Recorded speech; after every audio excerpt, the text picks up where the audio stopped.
बंगाल में अब टीएमसी नहीं बच सकती है। दीदी को राजनीति करनी होगी तो बंगाल के बाहर जाना पड़ेगा। ये आपकी पार्टी बोल रही है। क्या ये सुनने के बाद भगवान को तकलीफ देने की जरूरत है क्या? भगवान को पूछने की जरूरत है क्या?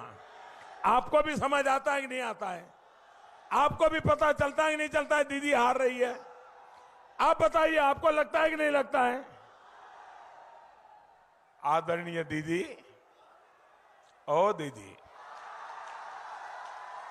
अभी हाल में ही आपने कहा, देखिए एक महत्वपूर्ण बात है, अभी हाल ही में आपने कहा कि सभी मुसलमान एक हो जाओ, वोट बंटने मत दो। दीदी, आप ये कह रही है, इसका मतलब है कि आपको यकीन हो गया है कि मुस्लिम वोट बैंक की आपकी जो ताकत आप मानती थी, वो मुस्लिम वोट बैंक भी आपके हाथ से निकल गया है। मुस्लिम भी आपसे दूर हो गए हैं।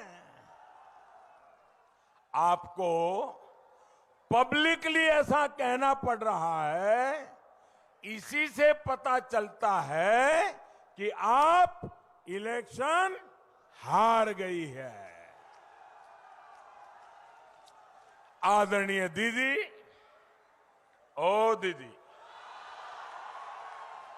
आप वैसे तो चुनाव आयोग को गालियां देती रहती हैं, सुबह शाम एक ही बात करती रहती है, लेकिन जो बात आप बोल रही है, अगर हमने कहा होता कि सारे हिंदू एकजुट हो जाओ, बीजेपी को वोट दो, तो दीदी ये इलेक्शन कमीशन हमें 8-10 नोटिस भेज देता।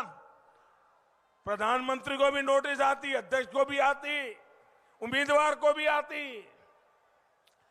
अरे इतना ही नहीं, सारे अखबार देश के पहले पेज पर भरे पड़े होते और दुनिया भर के एडिटोरियल लिख करके हमारे बाल नोच लिए होते। दीदी, मुझे पता नहीं है कि आपको चुनाव आयोग ने नोटिस भेजा है या नहीं, लेकिन आपकी ये बात साफ बताती है कि आप जिनके भरोसे चुनाव के मैदान में थी, वे भी अब आपसे चले गए हैं और आप पब्लिकली उनको कह रही हो, मुसलमानों एक हो जाओ, मुसलमानों एक हो जाओ, मुसलमानों एक हो जाओ, मुझे बचाओ, मुझे बचाओ, मुझे बचाओ। ये दीदी बोल रही है। दीदी, इसका मतलब ये होता है कि आप चुनाव हार रही हो।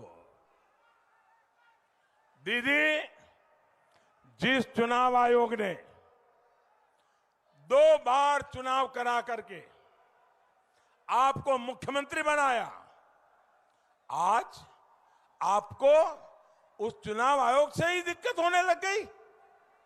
ये दिखाता है